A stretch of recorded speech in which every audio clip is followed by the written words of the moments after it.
Hi everyone, welcome to the second edition of PragatiE Vichaar Poetry Festival organized by Frontlist Media. So, on the occasion of World Poetry Day, we all present here to pay a huge tribute to the old and most cherished literary genre, poetry. So, today we have Mr. Anirban Bhattacharyya. Welcome, sir. We are so glad to have you for the PVPF 2023.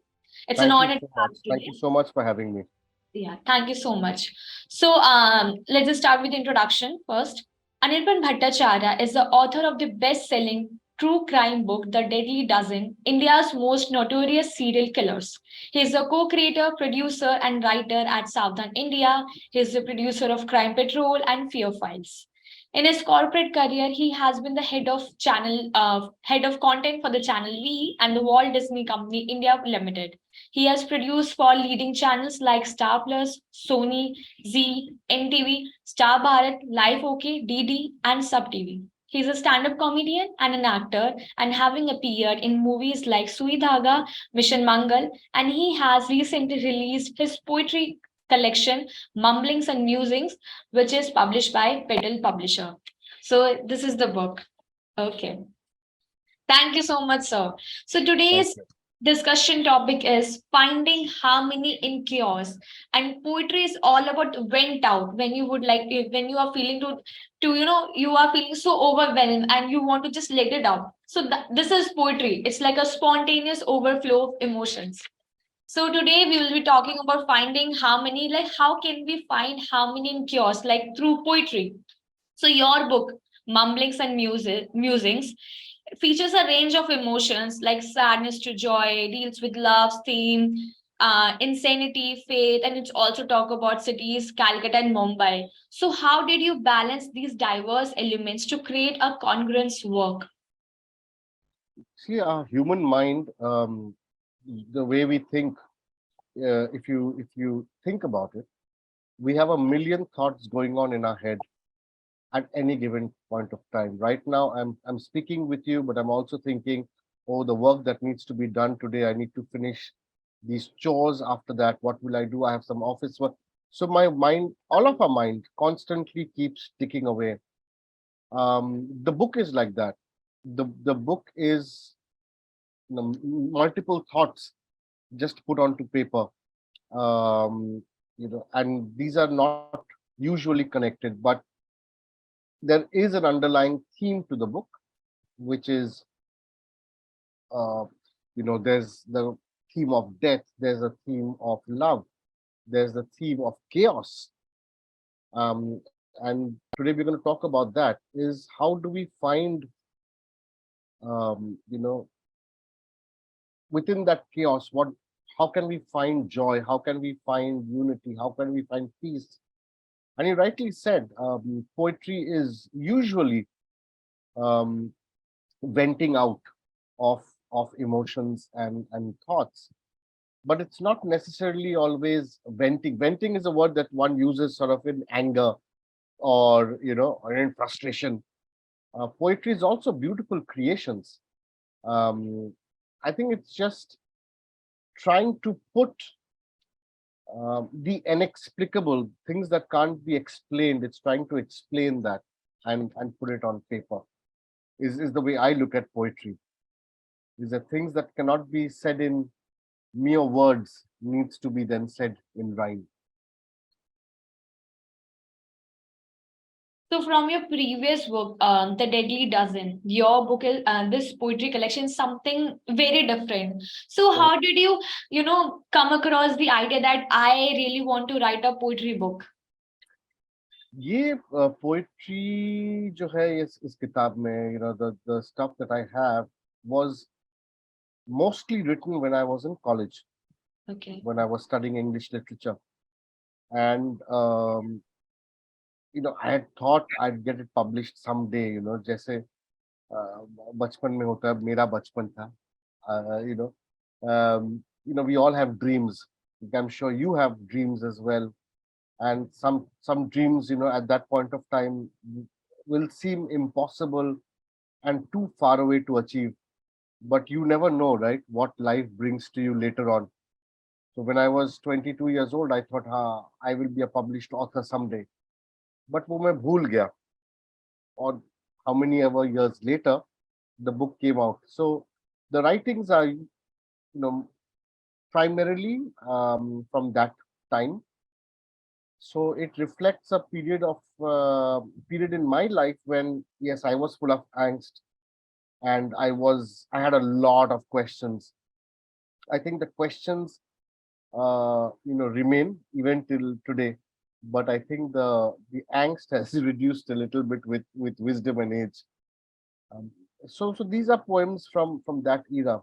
uh, so after I wrote my first book, which is about true crime, um, it was during the pandemic, and I was wondering, what should I write next. I had two other books. One was a children's book, and this was a poetry book, and both of them were submitted to the publishers by my literary agent, the Book Bakers, and Suhail Mathur. So Book Bakers is a literary agency that represents me and helps me get published. Um, so Book Bakers had submitted the poetry book to a publisher, and we got Petals on board. Petals came on board very happily. They said they were excited to publish this book of poems and photographs. So I think the next book, my second book, happened very naturally and organically. One can never decide कि अब क्या होने वाला है. You know, because life always has other plans for you. Um, yeah, so I wanted to publish my children's book, but this came second, and then the children's book got published.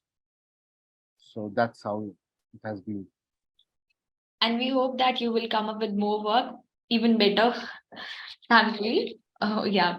Okay. So in this book, there are some images which are clicked by the photographer Ashish Bakshi, which are accompanied each poem. So would you like to share something about it? Like, how did you choose those images that, yeah, it will look good with this particular poem?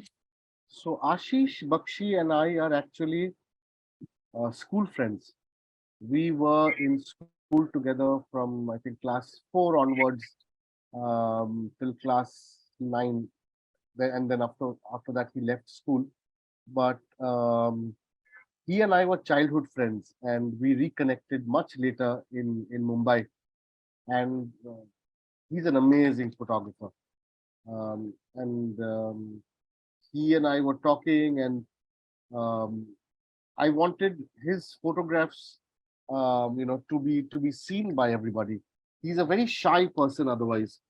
He doesn't like PR, and he doesn't like, flaunting his work, and he doesn't like all of that. So I told him, Ashish, ab to dikha do. He said, हाँ क्या होगा, कौन देखेगा, किसको अच्छा लगेगा. I said, Bakshi, ये बहुत बढ़िया photographs है, और हमें इसके साथ कुछ करना चाहिए. So at that point of time, I was sort of cleaning out my draft for my poetry book. The idea आया कि why not have his photographs accompany each poem. And I shared the idea with him, and he said he liked the idea. He said, हाँ चल करते हैं. He seemed excited, so I said, good, chalo. So that's how the idea came, and both of us sat down, and he read my poems, and he suggested which photographs to put. I also went through his collection of photographs, and then both of us sat and decided कि हाँ ये photo match कर रहा है इस poem के साथ, whether it's thematically matching, or subjective wise it's matching, or mood wise it's matching. So that's how we put the photos together. And thanks to you that his pictures are seen by everyone through your poetry work. So, Thanks, ये तो होना ही था, क्योंकि Bakshi's photographs are so good. right, At some point of time or the other, people would have seen it anyways. right, um, you know, absolutely. so it's just timing. And again, life में कोई plan नहीं होता, हो जाता है. हो जाता है. Correct. Unpredictable. Yeah. Yes. Okay. So could you please share some of your poetries with us, which like totally resonate with you and the audience, if you So have it? Yeah. So Mumbai, as you know, is a city of chaos. Have you ever been to Mumbai? Not yet, Not actually. yet. आ जाओ आ जाओ. अच्छे से वड़ा पाव मिसल पाव खिलाता हूँ आपको. ये हमारा Definitely. Mumbai's contribution to world cuisine. Right. So Mumbai is usually a very fast city. So for an outsider, the first few months are very difficult to adjust क्योंकि सब भाग रहे होते हैं. और लेकिन उसी भागने के अंदर भी एक there is a there is a madness in that chaos, and there is sanity as well in that madness. So I was trying to capture what Mumbai is, and this is what I wrote. Blinking lights of a fading era slip and slide on an evening tide. Scores of heads and searching faces play along like an endless song. Thankless lives and fateful smiles walk on by without a sigh. This is Mumbai. So this is blinking lights of a fading era. Mumbai is a very cosmopolitan city, but yet it has remnants of the British Raj and the years gone by, and it's like the waves from the sea came, sort of it comes in and cleans everything and then goes back again, Yeah. day in, day out, minute after minute. It's almost like washing away the memories and washing away the old and bringing in the new. And again, Mumbai is a city that where all of India look to for their careers, Right. for the hope, for income, for everything. So there are scores of people that keep coming to Mumbai, including myself. I've been here now almost 28 years. Wow. You know, um, so it's like an endless song that people keep coming in and with hope in their hearts. And of course, a lot of them don't make it, a lot of them make it. But in the end, it's always about Mumbai is like a sponge. It sort of absorbs everybody. Mm. And we learned the biggest lesson to learn in Mumbai is that we have to be a hustler, Right. is that we have to keep going, we can't stop. Stop. And yeah, and so we walk on by without a sigh. you know Life goes on, and So this is yeah, Mumbai. I must say that your excerpt so beautifully captures the hustling and bustling of Mumbai. If you have some more, so could you please share it with us? Sure, sure.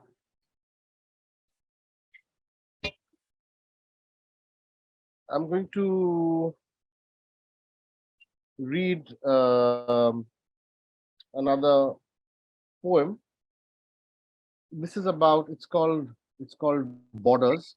Okay. Borders is a poem written against bigotry and hate, and how people like to always, if you're a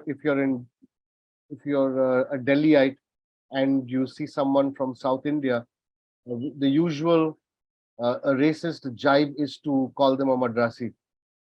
For the North, anybody from South is a Madrasi. Right. Which is quite sad. And then for anybody down south who looks at a North is a bhaiya. And we keep building borders, Differentiating. yeah, and Yeah, keep building differentiating. borders for ourselves, and not only in India, it's internationally as well. I mean, look at the increase of hate crimes and lynchings and all of that, um, you know that's going on. So this is a poem called Borders. Okay. Drawing lines in imaginary spaces, dividing all by the color of their faces, their races, their language, where their spaces. Does not matter if the line cuts through homes, the tomes that they read about God, those do not say to draw a line, draw a sword, draw blood, let it flood, to let each space be washed in red. The slaughtered heads which your lines create, fate hangs in balance, as with your HB2 Ajanta, you draw a line so fine It's only yours, not mine. No rights, no left, no wrongs, no songs, no buts, no whys, for better or for worse. And then the incantations of the curse. As people prepare to cross the line, you rant with a map in hand, showing them where they stand as they huddle together inside a box. You said it was a shower. The power rests in your lies. Your hand flicks the switch, you turn out the lights, squeeze the fight out of them as you turn on the gas. So this poem draws a parallel to the killing of Jews by Hitler Hmm. in the numerous shower stalls and poisoning them with gas in the many concentration camps. And with our hatred, we may not do that physically, but with our hatred, we are symbolically trying to annihilate the people, based on their religion, based on their caste, based on their, region. Hmm. You know, so this is a poem about hate and Borders being and hate. yeah. So your poetry is, it feels like lyrically, I'm listening to some kind of music, but at the same time, it captures the main essence that you're trying to portray to the audience. I think a lot of people think that poetry should be written in in rhyme, whether it's A B or any kind of other whether it's a sonnet or a lot of the traditional Metaphors and poets, yeah, think scenes. that blank verse poetry cannot be qualified as poetry because poetry is usually written in rhyme. I think that's a very old school thought. Any kind of poems written, yes, blank verse too needs to have a sense of rhythm, a sense of structure, um, which I learned.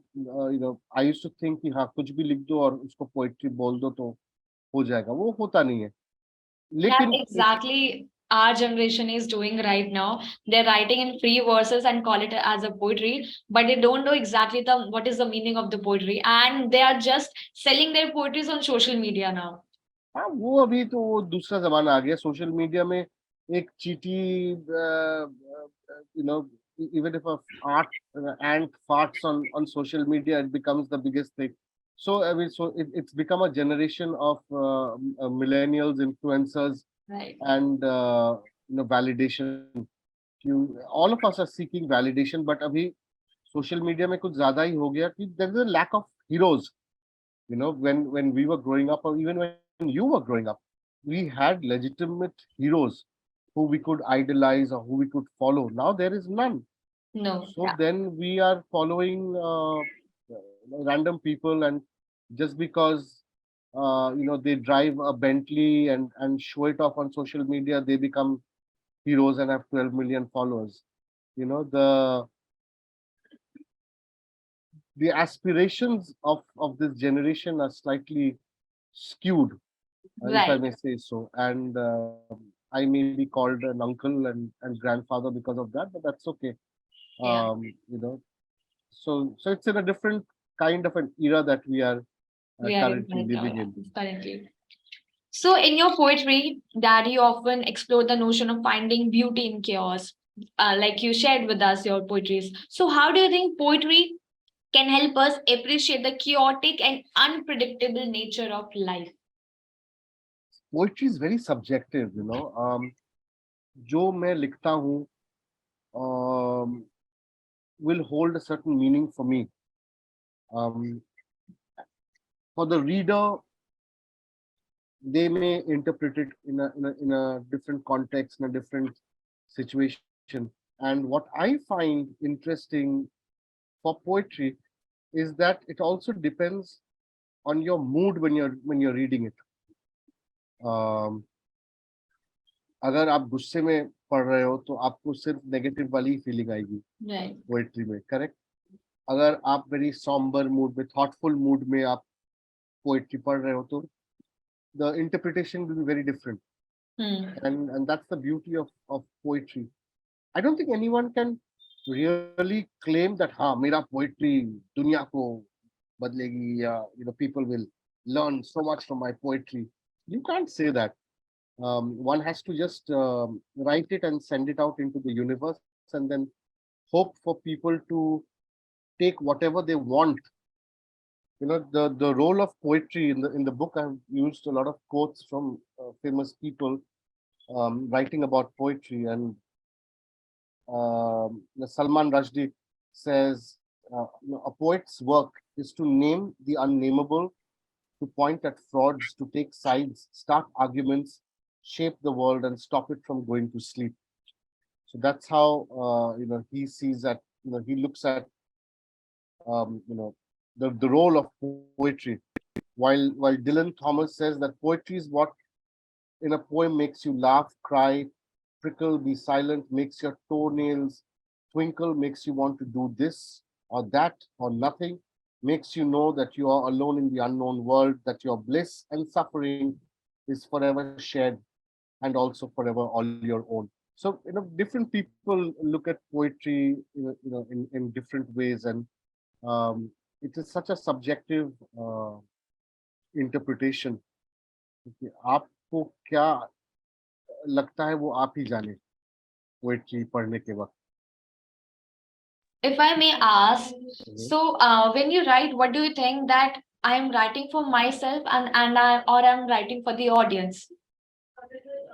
I write, and especially poetry इतना personal art है. It's one sort of writes because उस moment पे these words need to come out. At that point of time, I don't think ये कोई पढ़ेगा नहीं पढ़ेगा.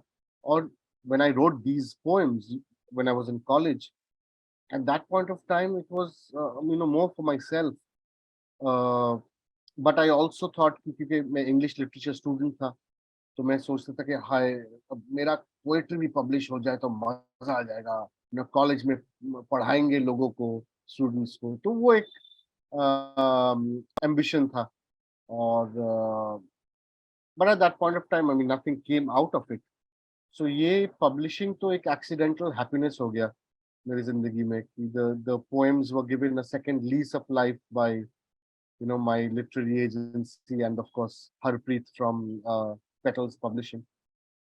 Or so now when I write poetry, I write. I don't want to be dishonest and tweak the poetry कि हाँ लोग पढ़ेंगे तो मुझे ऐसा लिखना चाहिए. No, then you're becoming a fraud.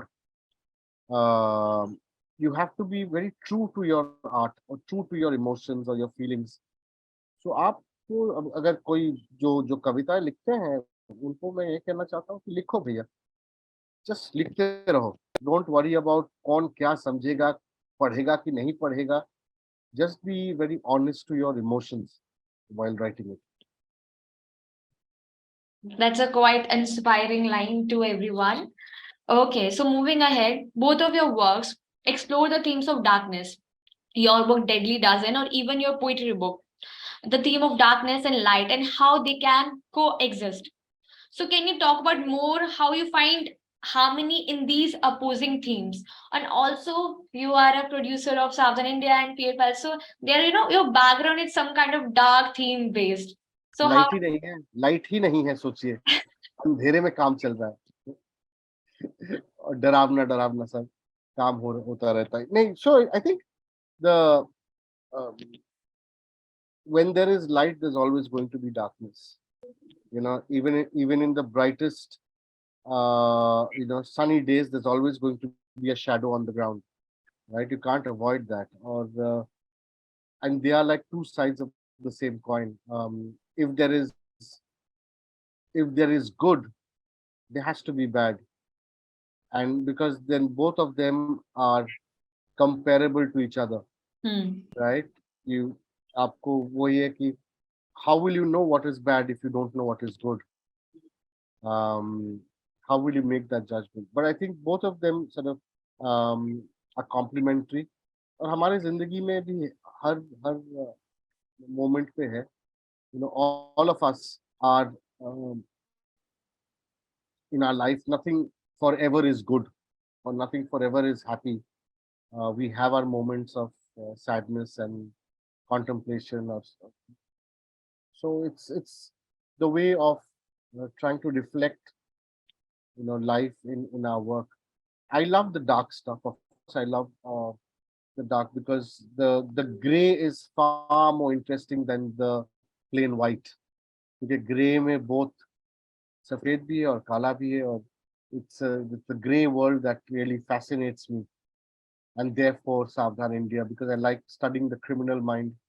I like you know studying what made them criminals, the motives behind them, the reasons. So I prefer the gray rather than just the black and white, and therefore my love for dark things. And this line, when you said that the gray has both white and black color, I actually, learned today. Like this line is like beautiful that you said. Okay, so you just said that good and bad coexist. So the importance of mindfulness and being present in a moment, you also write about those particular things as well. So how can mindfulness serve as a tool to find inner peace and clarity in a world that often feels chaotic? Chaotic इसीलिए लगता है, और specially आज के जमाने में, because we have so many outlets. अगर आप काम करने जाओ, आपके पास डिस्ट्रैक्शंस के लिए इतने सारे सामान हैं. You start looking at one Facebook reel, then you don't stop. Then you keep going. Suddenly you realize, अरे 2 घंटे हो चुके हैं. या YouTube वीडियो देखने लगो, या फिर आप reels देखने लगो, on Instagram or whatever. There are so many distractions. We are not actually doing the real work. We are actually having more fun than doing the real work now, and we get distracted. So, इसलिए then there is more chaos. Then suddenly you realize कि time बीत गया है, I couldn't finish my work. Then there is, अपना दिमाग का दही हो जाता है, जैसे हम मुंबई में कहते हैं. So there's so many distractions. I think mindfulness is very important now. Is अगर मैं कुछ कर रहा हूँ या कर रही हूँ, stick to that. You give yourself a time of say कि हाँ, मैं आधे घंटे में ये काम को मैं निपटा लूँ. I will finish this work within the next half an hour or 1 hour, or even when I'm writing, something or doing something, pay attention to that. Be in that moment. Carpe diem करके कि seize the moment. That is to grab the opportunity. And grabbing the opportunity is no longer just the important thing. Carpe diem is not just the important thing. One has to be also in the moment. Not only seize the moment, but also be in the moment, so that we are true to what we are doing. नहीं तो कर रहा हूँ कुछ, दिमाग है कहीं और, तो बाद में और वो हो जाता है कि भैया हम कर नहीं पाए ठीक से. So I think mindfulness is something that we really need to practice. Meditate, yoga, whatever helps you to concentrate. Spend less time on social media. They are like, social media is like a drug. You keep getting addicted to it, and it's happened to me as well. When I'm not doing anything, or I'll see one Facebook reel, and then it's like a daldal. वो आपको खींच लेता है अंदर. 2 घंटे बाद पता चलता है कि आप तो डूब चुके हो इस दलदल Yeah. में. you know Okay. So moving ahead, we have discussed about your life unpredictably. So how do you find meaning and purpose in your work when you faced with the unpredictability of life? हमारा purpose जो है, it's very difficult for one to say what is your purpose in life. वो तो हमें भी पता नहीं है. As we grow older, or as we do something, some of us are lucky to find out what our purpose of life actually is. Currently my purpose of life is to make entertaining shows for the audience, to create great content for people, to write interesting books, um, and that currently is my purpose in life. What is the larger purpose in life? I don't think many of us actually find that by the time we end our journey of life. शायद बहुत लोग को नहीं मिलता है. But I think the purpose of life for all of us should be is to be good to each other, is and to be tolerant to our fellow human beings. And of course, the greatest purpose of life should be to love, you know, other people. I think that will lead to a lot less chaos and dimag ka dahi as well. And this line, "Dimag ka dahi," we Delhi's also say. Okay, so you have faced so many difficulties in your life. So, what can we learn from chaos, and how did you apply those lessons in your writing and in your life and in your work? Difficulties तो सब इंसानों के life में होता है. And let's face it, I have been fortunate enough to have a much better life than many people in this world. I have got a good education. I have amazing parents, a beautiful family, college education. I earn money. I have a job.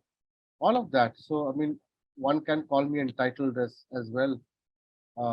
So what my difficulties in my life are going to be very difficult or different to the person, uh, to any other person, because the difficulty is actually subjective. He, and it's also depending on the capacity one has to absorb that difficulty or to face that difficulty. Um, in my writing, I usually, again, I try and be mindful. I try and be present in the moment when I'm writing, or and I try to uh, go into the heads of my characters. Because usually my experiences will not always uh, apply to the characters that I'm writing about. Right? And I usually write true crime. मैं असली कहानियों के ऊपर लिखता हूँ. जैसे my third book was uh, India's Money Heist, the Chelembara bank robbery, which is based on the biggest bank robbery of India, जहाँ पे 80 kg सोना चुराया गया था. And my new book is called The Hills Are Burning, which is my memoir, my story about growing up in boarding school during the Gorkha land agitation. So then that is my own story. So I have put all my experiences and all my emotions into that book because I was writing about my friends and myself. So that is about me. For people who are writing, I think again, like you rightly said, be mindful, um, and be genuine when you're writing anything. That is the way one can deal with one's own challenges. Okay, so my last question. Since you come from the cinema background and also the writing background, so how's it, there is some kind of pressure that I need to be share those kind of content that is very good for my reader and for my audience. So, there's that we provide the content on daily basis to them. So what would you like to say in this context? Of course, agar if I'm a professional singer, then I would want my songs to be heard by the public. नहीं तो मैं अपने ही घर में बैठ के गाना गा सकता था, है ना, अपने बाथरूम में, shower में I could sing and be happy. If I'm a writer, um, then I am a writer because I want people to read my books. So therefore, the role of the writer is to make the book as interesting for the reader as much as possible. And this I'm not talking about poetry. Poetry is a separate journey altogether. That's very personal. But when I write my true crime books or when I write my fiction books, I have to make it interesting. I'm not writing it for myself. I'm writing it for the reader. Similarly जब मैं television shows बनाता हूँ या सावधान India के episodes produce करता हूँ या लिखता हूँ या Crime Patrol, I have to make it interesting for the viewer. आज व्यूअर के पास चॉइसेस है. If the viewer doesn't like 5 minutes of my show, the viewer can just turn to the next channel and move on. कैसे मैं उनको रोक सकता हूँ? So that is the ongoing challenge for any content creator now in media, कि मैं उनको कैसे रोक सकता हूँ?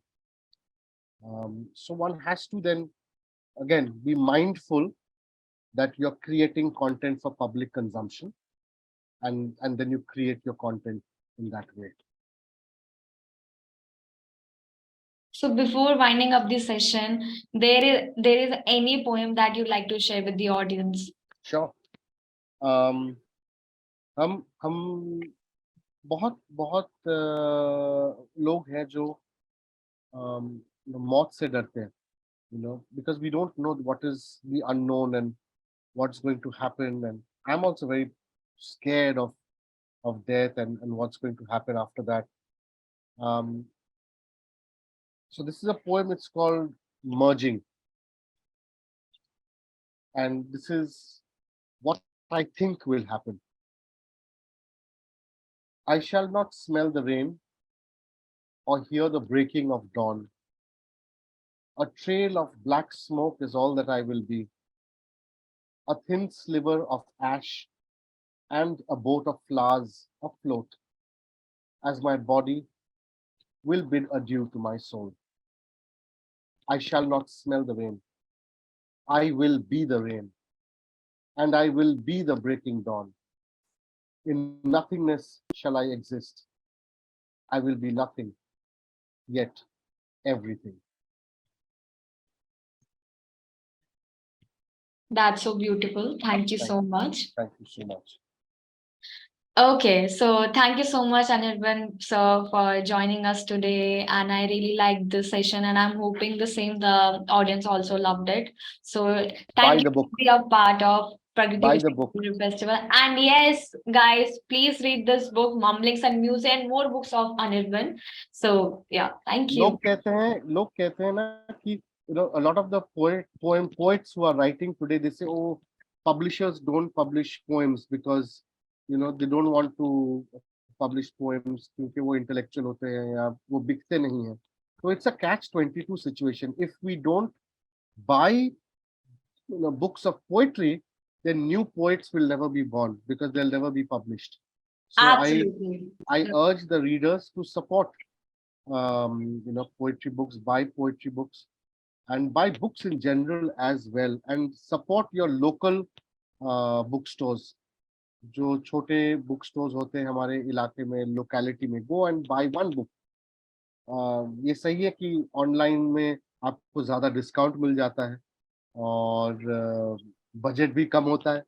So I completely agree. But if you're buying 4 books in a month, I suggest that आप at least एक या दो किताब तो आपके लोकल बुक स्टोर से जरूर खरीदिए. जरूर. Thank you. Okay, thank you, Anirban sir. Or we are here just to promote, read, write, and learn. So thank you. Thank you for having me. Thank you so much, and have a